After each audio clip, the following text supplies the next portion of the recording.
I was still wearing the hospital bracelet when Mateo asked me the question that would crack my life wide open. Do you want revenge? And the way he said it, calm and cold as winter river ice, made it clear he wasn't offering comfort or pity. He was offering a loaded gun with my ex-boyfriend's name carved into every bullet. This was the second time Mateo De Luca had ever spoken directly to me. The first had been 4 months ago, my second week at Vesper Lounge, when he'd appeared behind the bar during a slow Tuesday afternoon and told me in that same flat, unreadable voice that I was working too many doubles and to take Wednesdays off. I'd stammered something about needing the money, and he'd just looked at me, really looked, the kind of look that felt like being x-rayed, before walking away without another word. After that, nothing. He was a shadow that moved through the club's VIP section, a name whispered by nervous managers, a presence I felt more than saw.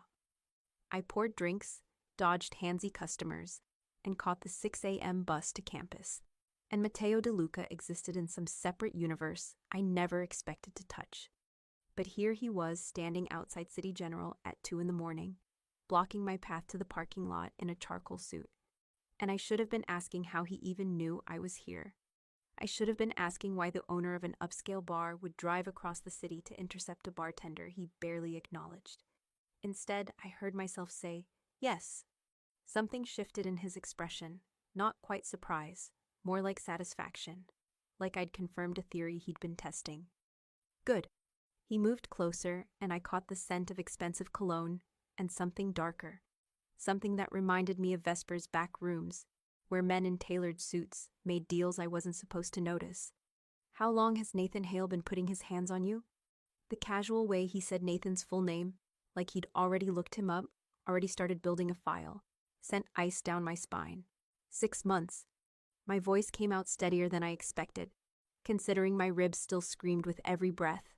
On and off, tonight was the worst. On and off, Mateo repeated. And there was something deadly in the way he turned those words over. Meaning you left him and he wouldn't stay gone. It wasn't a question, but I nodded anyway. And you didn't tell anyone at the bar. I called in sick. My fingers tightened around the discharge papers, crinkling the edges. First time in 8 months. I said I had the flu. I know what you said. His gaze dropped to the bruises blooming across my collarbone, visible above the neckline of the oversized hoodie Jess had brought me. Your friend called back 3 hours later. Told my manager you were in the ER because your ex broke 2 of your ribs. My stomach dropped. Jess called the bar? She called to explain why you really weren't coming in. Mateo's voice stayed level, almost bored, but his eyes had gone, black and flat. Any call about you gets transferred directly to me. House rule. Has been since you started. I stared at him, brain trying to process that information and failing. Why would you? Because I notice things, Sienna. He said my name like he'd been practicing it, like he'd said it 100 times when I wasn't there to hear. I notice when my bartenders work themselves to exhaustion. I notice when they refuse drinks bought by customers who could tip a month's rent. I notice when they leave the second their shift ends and take 3 buses to get home instead of accepting a ride. I didn't want special treatment, attention, complications. He finished for me, stepping even closer, and I could see faint scars along his knuckles. Old damage that spoke of violence he didn't bother hiding. You wanted to be invisible. You were failing. Heat crawled up my neck, anger or something dangerously close to it. I kept my head down. I did my job. You did it too well. His hand moved, and I flinched before I could stop myself. He froze, hand suspended in midair, then deliberately lowered it to his side. When he spoke again, his voice had dropped to something quieter, more dangerous. I'm going to ask you 3 questions. You're going to answer them honestly, or this conversation ends and you go back to your life, and I forget we ever spoke. Understood? I should have run. Should have called Jess to pick me up. Should have put as much distance between myself and this man as physically possible. But Nathan was out there somewhere, probably already crafting his next apology, his next promise, his next perfectly timed public appearance that would make me look crazy if I ever tried to tell the truth. And I was so sick of being afraid. Understood, I said. Do you want Nathan Hale erased from your life? Completely and permanently? Yes. Are you willing to let me use my resources, and they are extensive, to make that happen, even if the methods aren't legal or clean? I thought of Lily, my baby sister, 13 years old and texting me daily asking when I'd visit. I thought of my parents, who didn't know why I'd stopped coming home for holidays, who thought I was just busy with school and work. I thought of Nathan's Instagram, full of charity galas and startup success stories, his comment sections full of people calling him inspirational. Yes, I said again. Mateo nodded slowly. Last question. Can you follow instructions, even when they scare you, even when you don't understand why I'm giving them? This one was harder.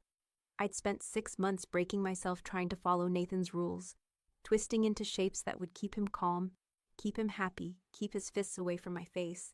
But Mateo was asking something different.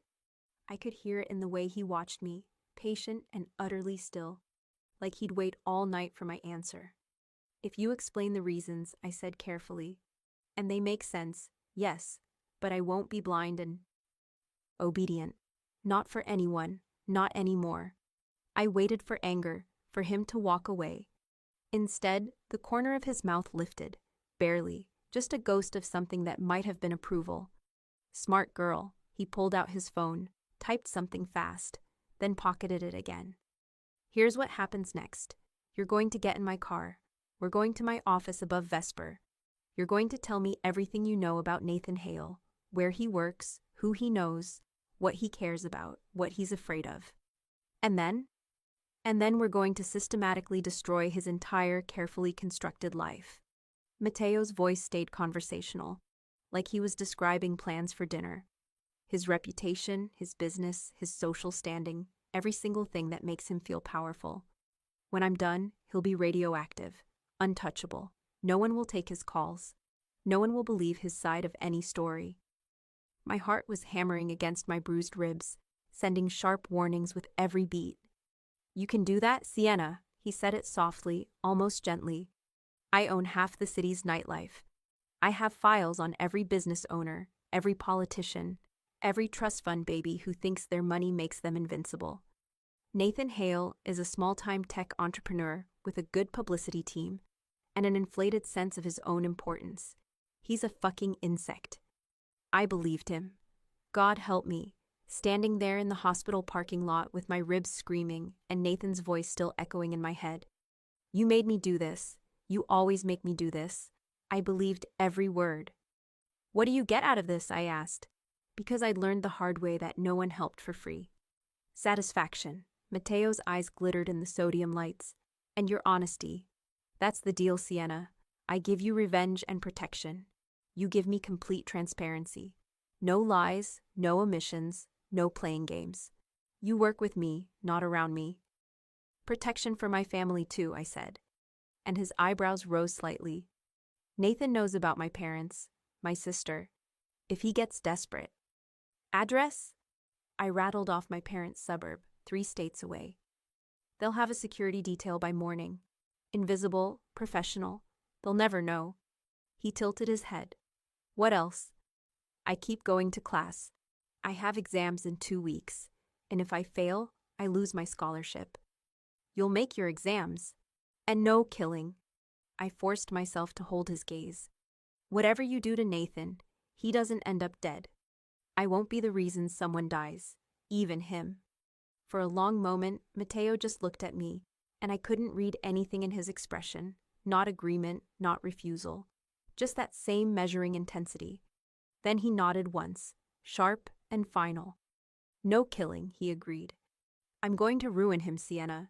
I'm going to strip away everything that makes him feel like a man, but I won't put a bullet in his head.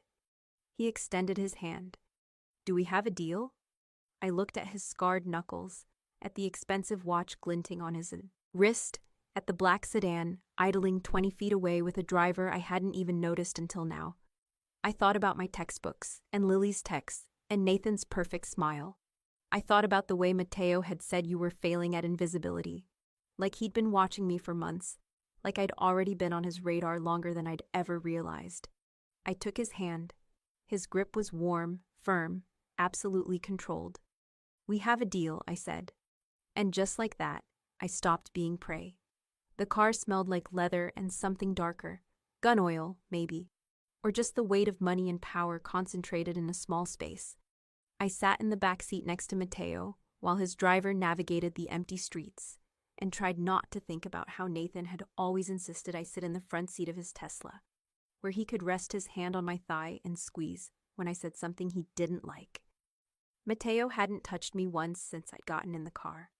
He was typing on his phone, rapid-fire messages that made it buzz continuously in his hand, and I watched the city slide past the tinted windows, late-night diners, closed storefronts, a few stragglers stumbling out of bars that weren't upscale enough to be part of his empire. "Your friend Jess," he said without looking up. "She know about tonight before it happened?" "No." I told her I was staying in to study. My throat felt tight. "She has a key to my apartment. When I didn't answer her texts, she used it." "And found you how?" "Conscious. Barely." I forced the words out clinical and flat, like I was reporting on someone else's life. Nathan had already left. She called 911, then apparently decided to call my work 3 hours later to explain. Smart friend. Mateo pocketed his phone and finally looked at me, his gaze cataloging details I couldn't hide in the close quarters. Stupid timing, but smart instinct. She didn't know about the call transfer rule. No one does except management and security. His voice dropped lower. "It's not policy, Sienna. It's a standing order specifically about you." The car turned down an alley behind Vesper Lounge, and I recognized the route. I'd walked it dozens of times on my way to the employee entrance, usually with my head down and earbuds in, trying to stretch the 20 minutes between bus stop and shift start into something that felt like personal time. "Why?" I asked. "You said you notice things, but half your staff works doubles. Why single me out?" The car stopped. Mateo's driver got out without a word, and suddenly we were alone in the back seat. The alley quiet except for the distant bass thump from whatever club was still operating 3 blocks over. "Because you're not like them," Mateo said simply. "The others are working doubles to fund party habits or pay off shopping debt, or because they're bad at budgeting. You're working doubles because you're putting yourself through a chemistry degree while sending money home to a family you won't visit. You fall asleep standing up during slow shifts, and you've never once been late. You're either dangerously naive or you have more spine than anyone I've ever employed." He leaned closer, and I could see gold flecks in his dark eyes, could smell that cologne again, something expensive that probably had a pretentious French name. "I needed to know which one," he said softly. "So I watched, and I waited to see what you'd do when something finally broke. And now you know? Now I know you negotiate instead of fold. You set boundaries instead of just agreeing." The corner of his mouth lifted again, that ghost of approval. Nathan Hale had a woman with a spine, and he spent 6 months trying to break it. He failed. That's useful to me. The driver opened my door, and Mateo slid out on his side, straightening his suit jacket like we'd just arrived at a business meeting instead of a revenge plot planning session at 3 a.m. I followed him through a door I'd never been allowed to use, the one marked private in faded letters, and up a narrow staircase that smelled like old wood and cigar smoke. "What's useful about it?" I asked his back. "Because if you negotiate with me, you'll negotiate with him when I need you to." Mateo unlocked a heavy door at the top of the stairs. "And if you have the spine to set boundaries with someone who signs your paychecks, you'll have the spine to look Nathan in the eye and lie when it counts." The office was nothing like I'd imagined. I'd been expecting something out of a movie: dark wood, leather chairs, maybe a few artfully placed weapons. Instead, it looked like a tech startup had collided with a library. 3 monitors on a standing desk, filing cabinets with biometric locks, and an entire wall of books that ranged from management theory to what looked like philosophy texts in Italian. The only concession to the Mafia aesthetic was the bar cart in the corner, stocked with bottles that probably cost more than my monthly rent. "Sit." Mateo gestured to a chair across from the desk. Comfortable, modern, the kind that cost a fortune because it was engineered for long hours. "We're going to start with a list." I sat, and he pulled out a legal pad and pen, which felt almost absurdly low-tech given the computer setup. Nathan's full name, birth date if you know it, where he works, where he lives. I rattled off the information, watching him write in neat block letters. Nathan Hale, October 7th, 26 years old. He's a co-founder at Sterling Tech Solutions. They do data security consulting for mid-sized companies. He lives in the Parker Towers downtown, 17th floor. Parents? Robert and Catherine Hale, Old Money, Connecticut. His dad is some kind of investment banker. His mom runs a nonprofit for arts education. My ribs twinged as I shifted in the chair. They think he's perfect. Golden boy, brilliant entrepreneur, so charitable and caring. Mateo's pen paused. You've met them. Twice. Both. Times Nathan was performing for them, perfect boyfriend, talking about our future, showing off how supportive he was of my education. Bitterness flooded my mouth. His mom told me I was lucky to have found someone so understanding. Understanding, Mateo repeated, voice flat. What's his public image? Social media, press, that kind of thing. This was easier. I'd spent hours analyzing Nathan's online presence during the worst nights, trying to figure out how someone so violent in private could be so beloved in public.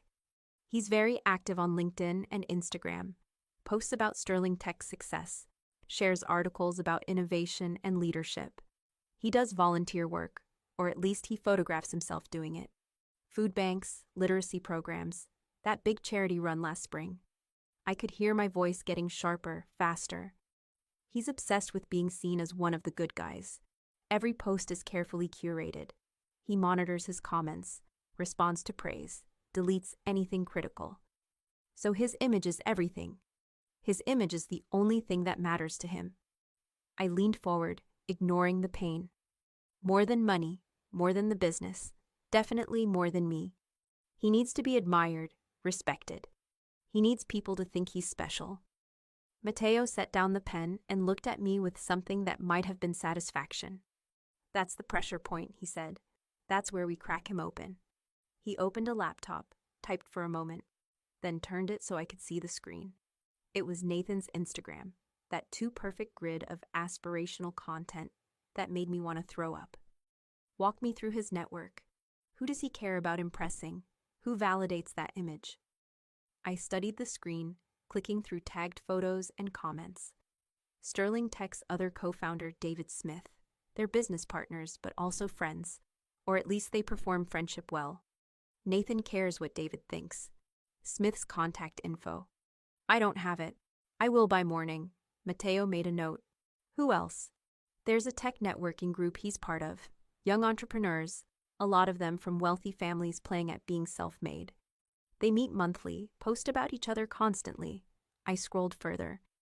And he's trying to get on the board of that literacy nonprofit, City Reads. He's been courting the executive director for 6 months. Name? Margaret Torres. She runs profiles on all potential board members. Very thorough vetting. Nathan's been on his absolute best behavior around her. Mateo smiled, and it was the most dangerous expression I'd ever seen. Perfect, he said softly. What else? Habits, patterns, places he goes regularly. I closed my eyes, pulling up the mental map of Nathan's life that I'd memorized during the months we were together. He goes to Elevation Gym every morning at 6. He has a standing reservation at Marconi's every Friday night. Business dinners, usually with clients or investors. He gets his coffee at Paramount Roasters, always a cortado, and he tips well because the baristas know his order and it makes him feel important. I open my eyes. And he goes to Palmer's every other Thursday. The steakhouse? He meets someone there, always alone, always the same booth in the back. I don't know who. Mateo's eyes sharpened. You followed him. Once, 3 months ago, before things got really bad. I thought he was cheating. I laughed, but it came out bitter. Turns out I would have preferred that. Why? Because whoever he meets there, he's nervous about it. Nathan doesn't get nervous. He gets angry or charming, but never nervous. But every other Thursday, he'd be distracted all day, checking his phone constantly. I met Mateo's gaze. Something about those meetings scares him. Blackmail, Mateo said immediately. Or he's into something he can't afford to have exposed. Can you find out who it is? I can find out what he had for breakfast 3 years ago, if I want to. He made another note. What about his apartment? Security? Access? Does he have cameras? Doorman building, keycard access, cameras in the lobby and hallways. Inside the apartment, no cameras that I ever saw. I hesitated. But he's paranoid about his laptop and phone. Passwords on everything, biometric locks. Hiding something, Mateo murmured. Good. People who hide things make mistakes. He looked up. His temper. What triggers it? The question landed like a fist to the stomach. Anything that makes him look bad, I said quietly. Being contradicted in public, even gently. Someone else getting attention he thinks he deserves.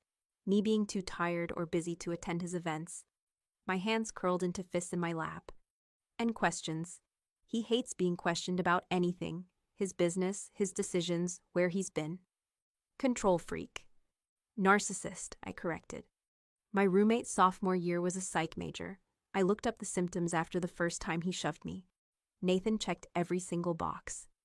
Mateo stood and walked to the bar cart, poured 2 glasses of something amber, and brought one to me. Drink. You look like you're about to shatter.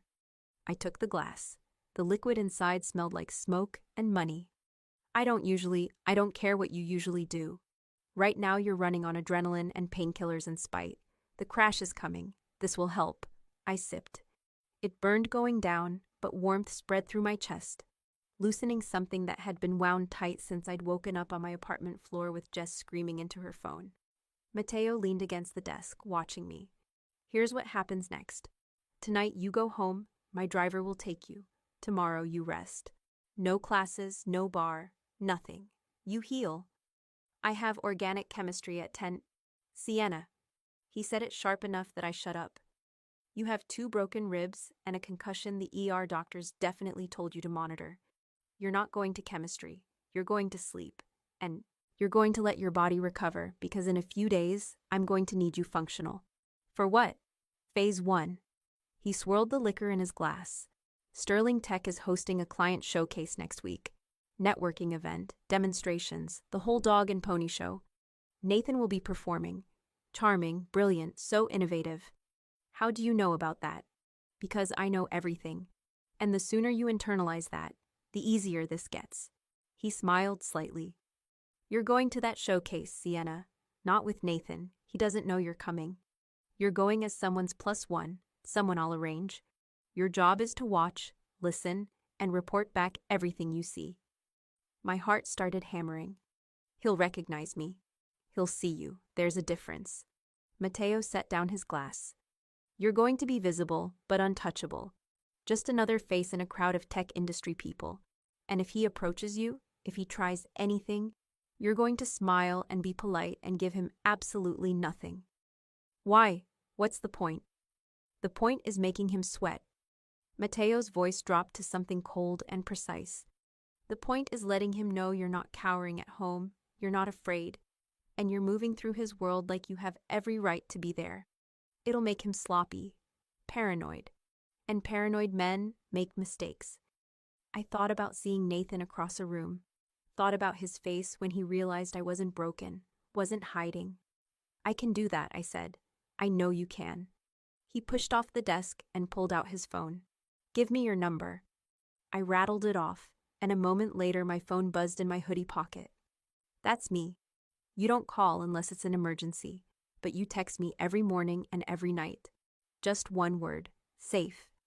If I don't get that text, I assume Nathan has you and I respond accordingly. Accordingly how? In ways that will make you very glad you sent the text. He moved toward the door. Come on, my driver's waiting. I stood, wincing as my ribs reminded me they were still very much broken, and followed him back down the stairs. The car was still idling in the alley. Mateo opened the door for me, and I slid inside, suddenly exhausted down to my bones. He leaned in before closing the door. Sienna, one more thing. Yeah? If Nathan contacts you before I say it's time, and he will because men like him can't stand losing control, you don't engage. You don't answer calls, you don't respond to texts. You don't open the door if he shows up. Understood? And if he doesn't take no for an answer, then you text me, and I'll make sure he understands.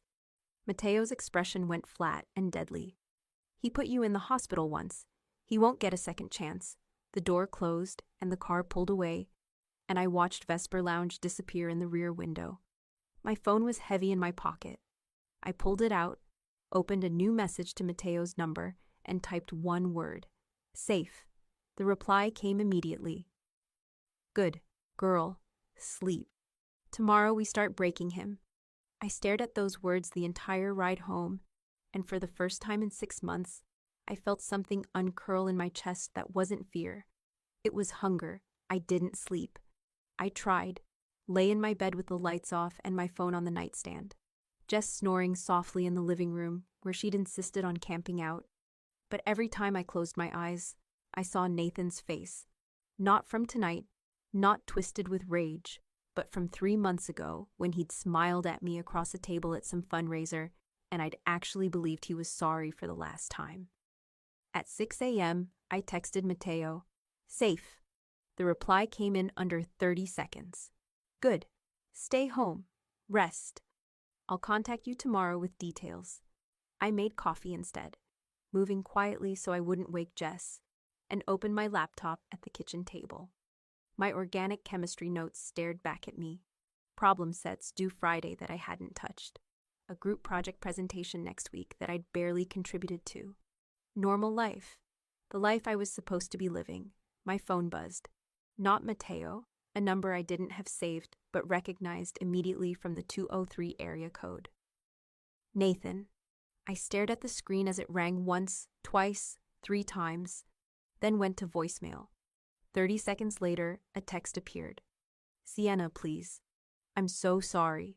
I don't know what happened. I was drunk and stupid and I love you so much. Please just talk to me. Let me explain. Then another. I've been calling the hospital, but they won't tell me anything. Are you okay? I'm losing my mind here. And another. I know I fucked up. I know. But we can fix this. We always fix this. Please, baby, I need you. My hands shook as I set the phone down. You don't engage, Mateo had said. You don't respond. But God, it would be so easy. To text back, to tell Nathan exactly what I thought of his apologies, to finally say all the things I'd swallowed for 6 months.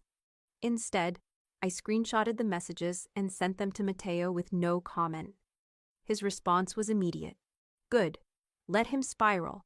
Don't block him. I want to see what he sends. Then, how are the ribs?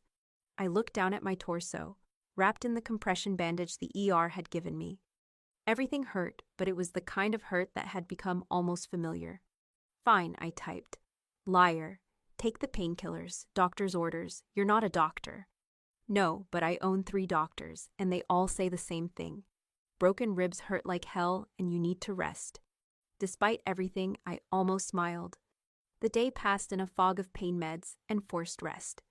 Jess made me soup, asked careful questions I didn't answer, and eventually left for her own classes after making me promise to call if I needed anything. I spent most of the afternoon staring at Nathan's Instagram, watching his perfectly curated life continue like nothing had happened. A post from this morning, a photo of his coffee at Paramount Roasters with some caption about gratitude and new beginnings. The comments were full of people telling him he was inspiring. My phone buzzed. Mateo. Sterling Tech Showcase is Thursday night. 7 p.m., Millennium Center downtown. You'll attend as the guest of a business associate of mine. Man named Vincent Russo, owns a cybersecurity firm. He knows the situation. Stay close to him, observe Nathan, report back. Then, wear something professional. You're a junior analyst, not a bartender. Make Nathan see you differently. I don't have professional clothes, I typed back. You will by tomorrow. Size? I hesitated, then sent my measurements. Within an hour, a confirmation arrived. A personal stylist would deliver options to my apartment tomorrow at noon. That night, Nathan called 6 more times. Each voicemail was a variation on the same theme. Apologies, promises, desperation. The last one was different. Sienna, I know you're getting these. I know you're ignoring me. His voice was tight, controlled rage bleeding through the smooth veneer. That's fine. You need space, I get it. But we're going to talk eventually. You know we are.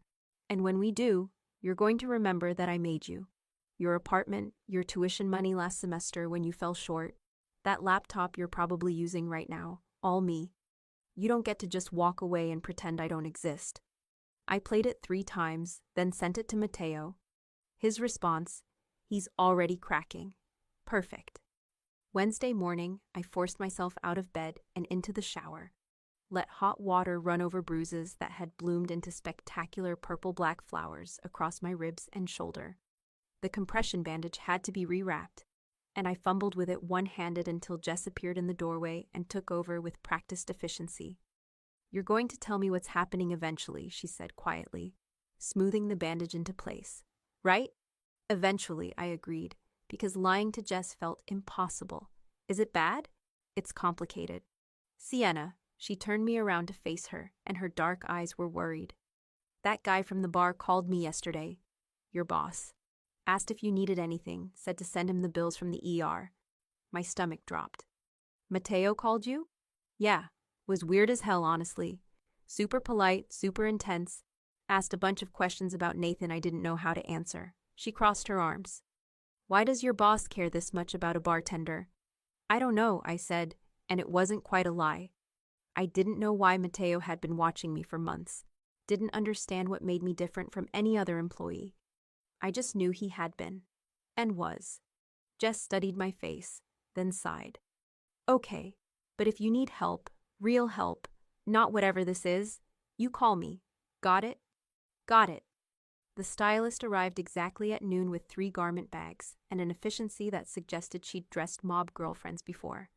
She didn't ask about the bruises, just helped me into various combinations of tailored pants and silk blouses and structured blazers until we found something that looked professional without making me feel like I was playing dress-up. Navy pants, cream blouse, charcoal blazer. Simple, elegant, completely unlike anything Nathan had ever seen me wear. Shoes? The stylist asked. I have black heels. She was already pulling out a box. These will be better. Low heel, comfortable. Won't make you wobble if you need to move fast. That last part felt pointed, but I didn't argue. After she left, I stood in front of my bathroom mirror and barely recognized myself. Not a bartender, not a struggling student in hoodies and jeans. Someone competent, professional, dangerous. My phone buzzed. Russo will pick you up at 6:30. Stay with him. Don't drink anything Nathan could have touched. Don't go anywhere alone. Understand? Yes. Sienna. Even in text, I could hear the command in my name. If he corners you, if he tries anything, you text me immediately. I'll have people inside. Something warm and unfamiliar spread through my chest. Okay, good girl. There it was again. That phrase that should have felt condescending but instead felt like approval, like safety, like someone finally seeing me as capable instead of fragile. I spent the rest of Wednesday studying, forcing my brain to focus on organic chemistry mechanisms and reaction pathways, anything to keep from obsessing about Thursday night. Nathan texted 4 more times, each message progressively more desperate and angry. I didn't respond to any of them. Thursday arrived with rain and cold wind that made my ribs ache. I spent the morning in class, couldn't miss the exam review, scholarship rules, and tried to ignore the way my lab partner kept staring at the faint bruise still visible on my jaw.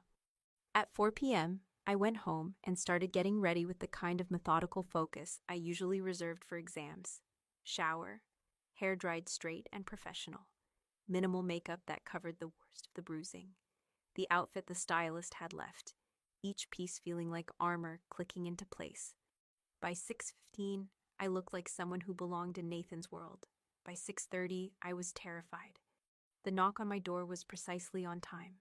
I opened it to find a man in his 50s, gray at the temples, expensive suit, the kind of face that smiled easily but had sharp edges underneath. Sienna Cole? He extended his hand. Vincent Russo.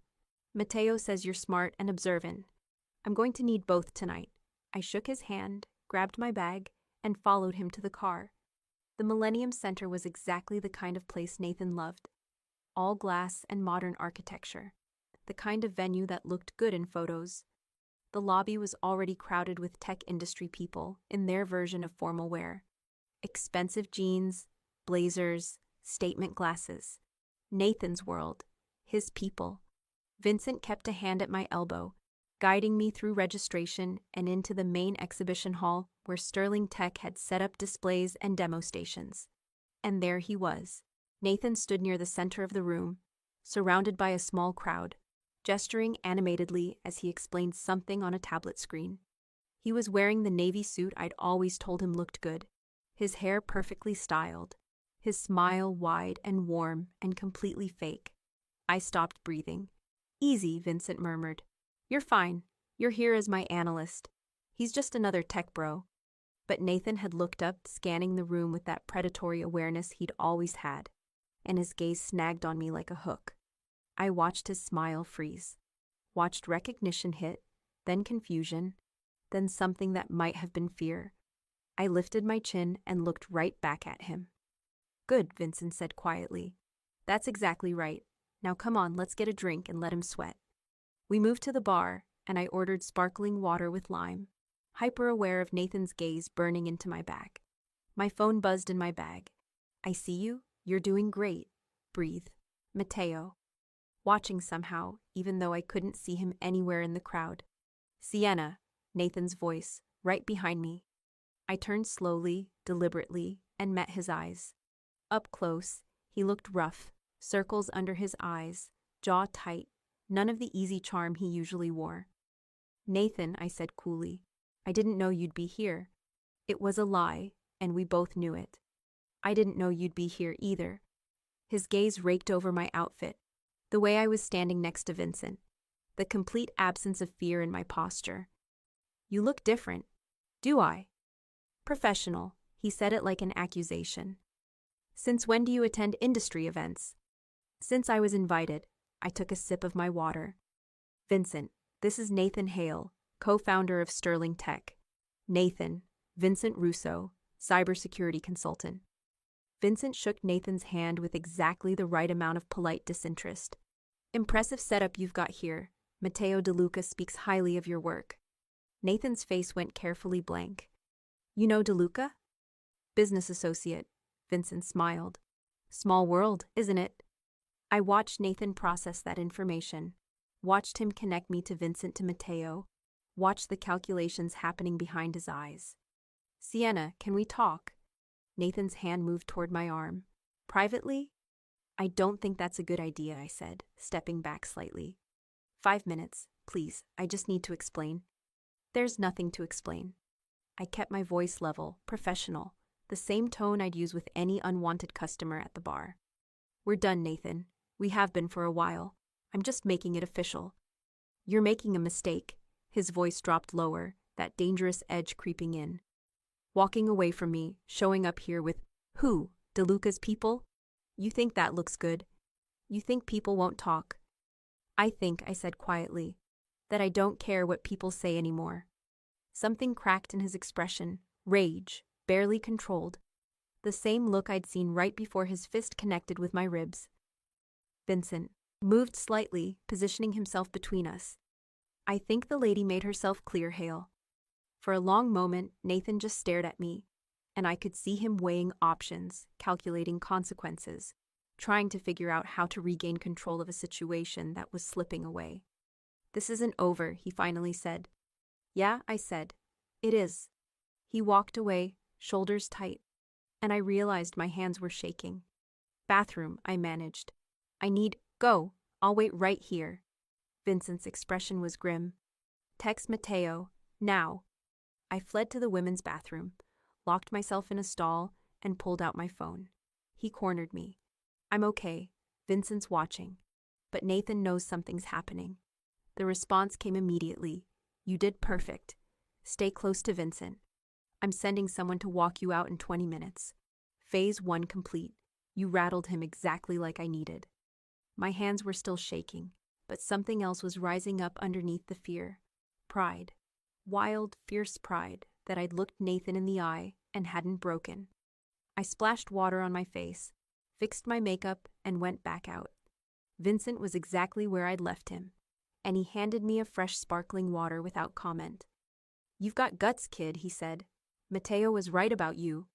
"What did he tell you?" "That you're tougher than you look and smarter than most of his crew." Vincent smiled slightly. So far, he's batting 1,000. We stayed another 15 minutes, circulating through the exhibition hall while I cataloged everything I saw. Nathan's business partner, David Smith, looking stressed. Clusters of investors who kept glancing toward Nathan with assessing expressions. The way Nathan's perfect smile had developed a brittle edge. And then I saw her. Margaret Torres, executive director of City Reads, the non-profit Nathan had been courting for months. She was standing near the entrance with another woman, both of them dressed in business formal, both looking like they were here for research, not socializing. I grabbed Vincent's arm. That's Margaret Torres. See the woman in the burgundy dress? I see her. Nathan's been trying to get on her board for 6 months. He's desperate for the credibility. My mind was racing.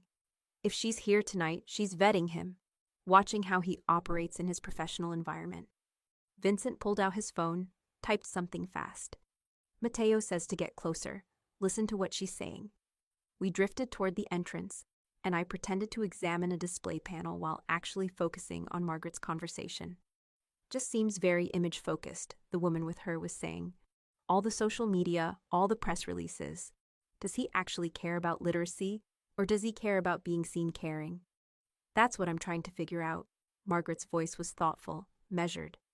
His application was impressive on paper, but something feels off. Too polished, too perfect. You always trust your gut on these things.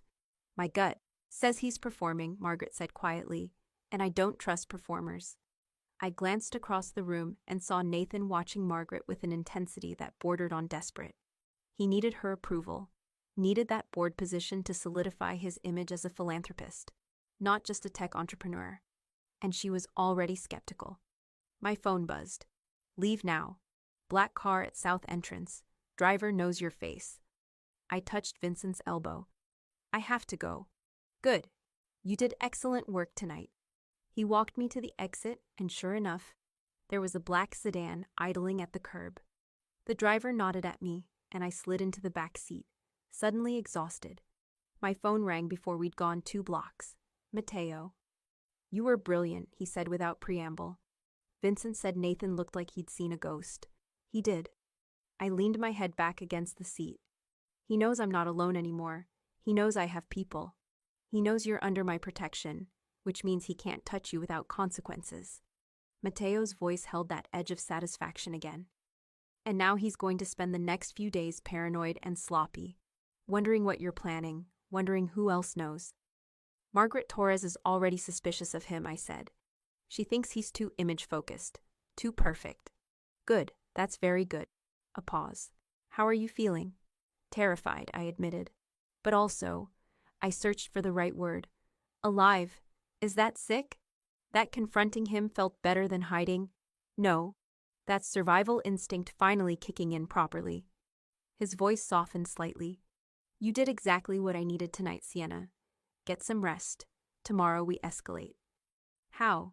Tomorrow, he said, we make sure Margaret Torres hears the truth about Nathan Hale. The call ended, and I stared out the window at the city lights blurring past. Nathan had texted 7 times while I was inside the showcase, each one progressively more unhinged. Who the fuck is Vincent Russo? You're making a huge mistake. DeLuca is dangerous, Sienna. You don't understand what you're getting into. I can protect you from him. Please just talk to me. You're going to regret this. I love you. I screenshotted all of them and sent them to Mateo with a message. He's spiraling. His response, perfect. Let him. When I got home, Jess was waiting up, and the look on her face said she had questions I still couldn't answer. I'm okay, I told her. I promise. You're wearing a designer outfit and coming home from something that is definitely not a bar shift or a study group. She crossed her arms. Sienna, what the hell is going on? I'm fixing something, I said quietly. Something that's been broken for a long time. By yourself? No, I met her eyes. Not by myself. She studied me for a long moment, then nodded slowly. Okay, but when this is over, whatever this is, you're going to tell me everything. Deal. I went to my room, changed into pajamas, and texted Mateo. Safe. The response came. Immediately, good girl. Sleep. Tomorrow you help me destroy him. I lay in bed, ribs aching, heart pounding, and thought about Nathan's face when he'd seen me tonight. Not broken, not hiding, not his. For the first time in 6 months, I slept without nightmares. By the time Saturday morning arrived cold and gray, the good sleep from 2 nights ago felt like a glitch in the system. I'd barely slept, too wired on adrenaline and fear and the memory of Mateo's kiss to do more than doze fitfully. At 10 a.m., my phone rang. "Jess, please tell me you're not doing something stupid," she said, without preamble. "Define stupid." "Sienna, Nathan showed up at Vesper last night asking about you. The bouncer said your boss, Mateo, personally escorted him out and told him if he came back, he'd leave in pieces." Her voice was tight with worry. "What the hell is happening?" "I'm ending it," I said. "Really ending it, permanently." "By yourself?" "No, not by myself." I glanced at the clock. "Jess, I have to go, but I promise, after today, I'll explain everything." "You better be safe." "I will be." At 11:30, Mateo picked me up personally, him, not a driver, in an understated sedan that screamed money despite its lack of flash. "You're wearing a wire," he said as I buckled in. "What?" He handed me a small device no bigger than a button. "Audio recording. It goes under your shirt here." He indicated the spot just below my collarbone. "Nathan's threatened you via text, and now he's demanding a meeting. Anything he says is evidence, threats, admissions, anything that shows pattern of control and abuse." My hands shook as I attached the wire. "Where's the meeting?" Mateo asked. "Riverside Park, the bench near the old pavilion." My voice sounded distant, not quite mine. "We used to go there when we first started dating." Sentimental manipulation, classic move. Mateo pulled into traffic. "I'll have people positioned throughout the park, close enough to intervene, far enough to seem invisible. You're never actually alone with him. What if he gets violent? Then my people move in before he can touch you, and we have him on assault charges." Mateo glanced at me. "But I don't think he will. Not in public, not in daylight. He's too aware of image for that." We parked 3 blocks from the park entrance. Mateo's people were already in place. I couldn't see them, but I felt their presence like static electricity. "One more thing," Mateo said before I got out. He pulled a small canister from his glove box. "Pepper spray. If anything goes wrong, use it and run toward the pavilion. My people will have you within seconds." I took it, tucked it in my jacket pocket. "Sienna." He caught my hand. "You don't have to do this. Say the word and we walk away right now. Find another way." But I was so tired of being afraid. Tired of Nathan's voice in my head. Tired of looking over my shoulder. Tired of staying away from my family because I was protecting them from my own life. "I want to do this," I said. Mateo leaned across the console and kissed me, hard and fast and full of promise. "Go make him confess," he said. I walked into Riverside Park alone. Nathan was already there, pacing near our bench, and he looked worse than I'd ever seen him. Unshaven, rumpled clothes, dark circles under eyes that were too bright and manic. When he saw me, he stopped pacing. "You came," he said, and his voice cracked slightly. "You threatened my family." I stayed 10 feet back, hand in my pocket wrapped around the pepper spray. "So here I am." "I wasn't actually going to." He ran a hand through his hair. "Sienna, please. I'm losing everything. Margaret Torres rejected my application. David's asking questions about why. Someone leaked information about old complaints." "Complaints you paid to bury," I said flatly. His face went white. "How do you—" Then understanding dawned. "DeLuca. You told DeLuca everything, and now he's destroying me." "No, Nathan. You destroyed yourself." I took a step closer, brave in the daylight with invisible protection around me. "You hurt me. You hurt other women before me. You paid lawyers to make it all disappear so you could keep pretending to be a good guy." "I never meant to hurt you," his voice rose, desperate and raw. "I love you, Sienna. I've always loved you. I get so frustrated sometimes, and you push my buttons, and you hit me." I cut him off. "You put me in the hospital. You broke my ribs because I told you I was done. It was an accident. You're still lying." The words came out cold and clear. "Even now, standing here, you're lying. To me, to yourself, to everyone. Nathan's expression crumbled, and for a moment I saw past the rage and desperation to something rawer. Genuine anguish, maybe, or the closest thing he could manage to it. "What do you want from me?" he asked. "You want me to say it? Fine, I hit you. I've hit other women. I have anger issues. I know that. But I'm working on it, and if you just gave me another chance, I'm not giving you anything." My voice didn't shake. "I came here to tell you that it's over. Really, completely, permanently over. You stay away from me, you stay away from my family, you stay away from Vesper Lounge and anyone connected to it." "Or what? DeLuca will have me killed?" Nathan laughed, sharp and bitter.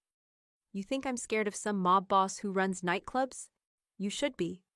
I pulled out my phone, pulled up the photos Mateo had shown me.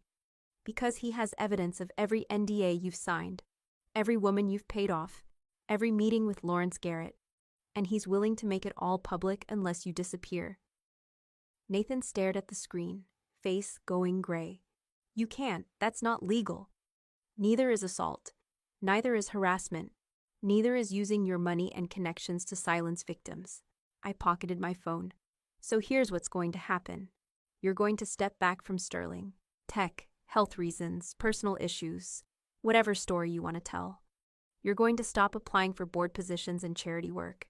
You're going to stay out of my life and out of the lives of anyone I care about.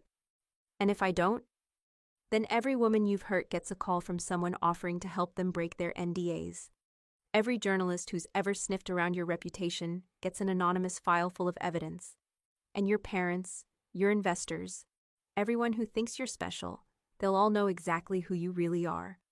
Nathan was shaking now, rage and fear and desperation all tangled together. "You can't do this to me. I'll fight back. I'll tell everyone you're lying, that you're crazy, that DeLuca put you up to this. With what credibility?" I took another step closer. "Your board application was rejected. Your business partner is asking questions.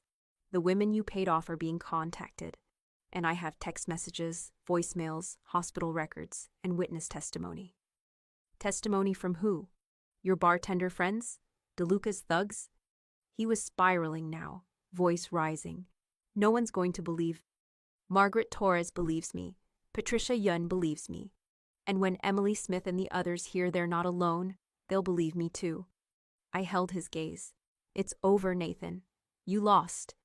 For a long moment, he just stared at me, and I watched him calculate options, search for angles, try to find some way to regain control. Then his shoulders sagged. "You're really not coming back," he said quietly. "No. Even after everything we had was based on you controlling me, and I'm done being controlled." I turned to walk away, then looked back one last time. "Get help, Nathan. Real help. Not for me. I don't care what you do, but for whoever comes after me." I walked away, and he didn't follow. Mateo appeared at my elbow before I'd made it 50 feet, silent and protective, his hand settling at the small of my back. "You got it all?" I asked quietly. "Every word." His expression was fierce with pride. "He admitted to hitting you, to hitting others, to the NDAs. That's enough." In the car, I finally let myself shake. Mateo pulled me against his side, careful of my ribs, and pressed his lips to my temple. "You were perfect. Brave and smart and absolutely devastating. What happens now?" "Now Lawrence Garrett gets a very interesting package. Audio recording, documentation, everything. He'll advise Nathan that his only option is to accept our terms, step away quietly, stay away from you and your family, and disappear from public life." Mateo's voice was cold and satisfied. "Or face criminal charges and public exposure." "And the other women?" "They're being contacted, offered the chance to break their NDAs and speak up, with legal protection and no pressure." He pulled back to look at me. "Emily Smith already responded. She wants to talk to you." My phone buzzed, as if on cue. "Unknown. Number. This is Emily Hank. Someone reached out about Nathan Hale. If this is really Sienna, I'd like to talk." I stared at the message, then looked at Mateo. What do I say? Whatever feels right. But remember, you started this. You're the one who refused to stay silent. He brushed hair from my face. You gave them permission to be brave. I typed back. It's really me. I'm so sorry for what he did to you. If you want to talk, I'm here. The response came fast. Thank you. I thought I was the only one. Something cracked open in my chest. Relief and grief and fierce vindication all tangled together. Over the next 3 days, everything unraveled for Nathan exactly the way Mateo had predicted. David Smith received an anonymous tip about the HR complaint his sister had filed. He confronted Nathan, and when Nathan tried to lie, David pulled his funding from Sterling Tech. 2 more women came forward, each with their own stories of Nathan's violence and Lawrence Garrett's NDAs. And on Tuesday morning, Sterling Tech issued a press release. Nathan Hale was stepping down due to personal health issues, effective immediately. His Instagram went dark. His LinkedIn showed taking time away. The golden boy had vanished. I spent those 3 days in a strange limbo, attending classes, studying for exams, working shifts at Vesper where everyone whispered but no one asked direct questions. And every night Mateo texted, "Safe?" And I replied, "Safe." On Thursday, my phone rang with a video call from a number I knew by heart. "Lily?" I answered, and my baby sister's face filled the screen. 13 years old, braces, dark hair in a messy ponytail, eyes lighting up when she saw me. "Sienna, Mom said you might actually come home for Thanksgiving. Are you really?" Behind her, I could see my parents' kitchen, familiar and warm and everything I'd been protecting by staying away. "Yeah, Lil, I'm really coming home. What changed?" She leaned closer to the camera. "You've been making excuses for months." "Something bad ended," I said carefully, "and now it's safe again." My mom appeared behind Lily, and her face did something complicated when she saw me, relief and worry and a mother's instinct that something had been very wrong. "Sienna, honey, are you okay?" "I am now," I said, and meant it. After the call ended, I sat in my apartment and cried. Ugly, shaking sobs that hurt my healing ribs, but felt like something poisonous finally leaving my body. Mateo showed up 20 minutes later. I hadn't called him, hadn't texted, but somehow he knew. "Sienna." He let himself in with the key I'd given him 2 days ago, found me on the couch, and pulled me against his chest without a word. I cried into his expensive shirt while he held me, one hand stroking my hair, the other wrapped carefully around my waist. "I'm going home," I finally managed. "For Thanksgiving. I get to see Lily." "Good." His voice rumbled through his chest. "That's good. And my exams are next week, and I think I'm actually going to pass, and Nathan's gone, and I pulled back to look at him. I don't know what to do now. I've spent 6 months just surviving, and now I don't have to anymore, and I don't know what comes next." Mateo cupped my face in both hands, thumbs brushing away tears. "What comes next is you finish your degree," he said quietly. "You spend Thanksgiving with your family. You keep working at Vesper if you want to, or you don't. You figure out what you actually want instead of what you need to survive." "And you?" I asked. "What happens with us?" "Us." He said it like he was testing the word, tasting it. "What do you want to happen?" I thought about the past week, the way he'd protected me without smothering me, the way he'd given me weapons instead of just shielding me, the way he'd watched me destroy Nathan and looked proud instead of possessive. "I want to keep seeing you," I said. "I want to figure out what this is when we're not in crisis mode." "That might be dangerous," Mateo said, but he was smiling slightly. "I'm not an easy man, Sienna. I'm not safe or simple or appropriate for a chemistry student with a bright future." "Good." I kissed him, soft and deliberate. "I don't want easy. I want real." He kissed me back, deeper this time, hands sliding into my hair, and I felt something settle in my chest that had been unmoored for months. When we finally broke apart, he rested his forehead against mine. "I have a proposition," he said. "Another deal?" "A job offer." He pulled back to watch my face. "Vesper Lounge needs someone to handle vendor relations, inventory analytics, staff scheduling optimization.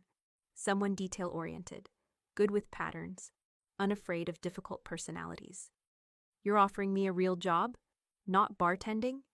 "Bartending if you want to keep doing it, but also using that brilliant brain for something more than pouring drinks." His expression was serious. Flexible hours, good pay, and you'd be working directly with me.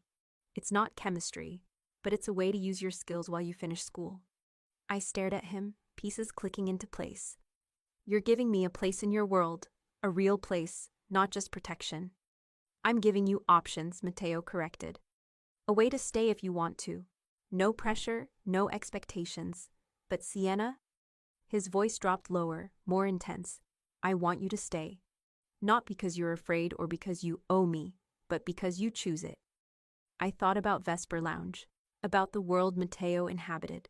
Dangerous and morally complicated, and nothing like the future I'd imagined when I started college. But it was also a world where someone had finally seen me as capable instead of fragile, where my mind was valued as much as my compliance, where I could be both brilliant and broken and still worthy of respect. I'll think about it, I said. After exams, after Thanksgiving, when I'm not running on adrenaline and spite. Fair. He kissed my forehead. Take your time. I'm not going anywhere. 3 weeks later, I aced my organic chemistry exam. Nathan Hale's name disappeared from the tech industry newsletters, replaced by vague mentions of his departure from Sterling Tech, and a vague reference to a stint in a private wellness facility. Emily Smith and 2 other women filed a joint complaint with the local DA's office, armed with broken NDAs and Mateo's evidence. Within a week, the district attorney announced a formal investigation into his conduct. 2 weeks after that, a grand jury indicted Nathan on multiple counts of assault and witness intimidation.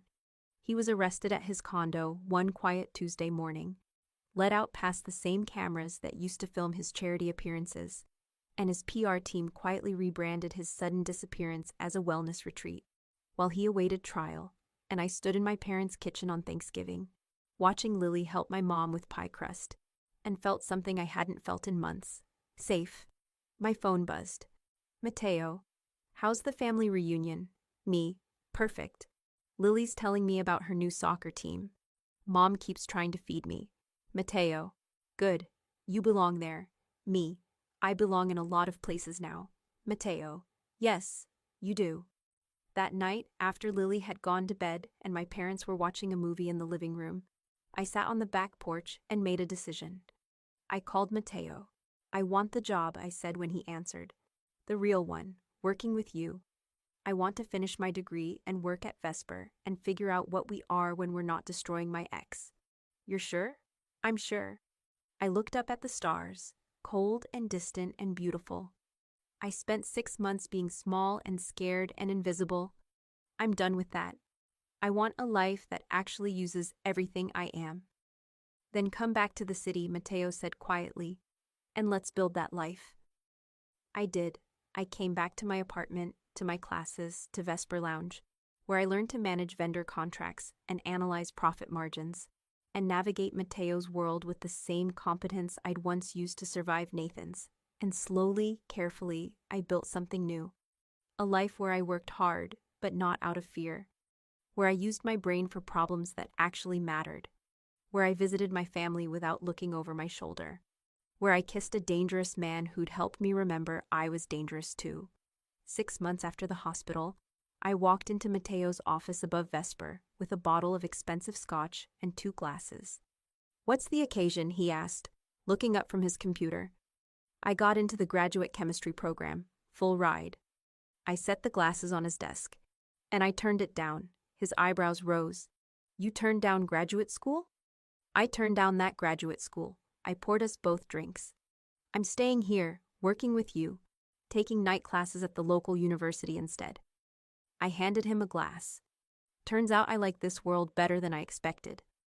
Mateo stood, came around the desk, and pulled me against him with one hand while holding his scotch with the other. You're sure? He asked. This isn't the safe choice, Sienna.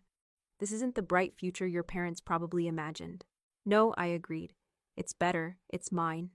He kissed me then, deep and claiming and full of dark promise. And I kissed him back, no longer afraid of wanting dangerous things. When we broke apart, I raised my glass. To revenge, I said. To partnership, Mateo corrected, touching his glass to mine. We drank, and through the office window, I could see Vesper Lounge's lights glittering below, and the city beyond. and a future I'd built myself instead of just surviving. I'd stopped being prey. Now I was something better. Free. Thank you for listening all the way to the end. If you enjoyed this story, please subscribe so you don't miss the next Mafia love story. And tell me in the comments where you're listening from and what you thought of this narrator. Your feedback really helps me make these even better for you. Thank you for letting my stories keep you company. It truly means more than you know.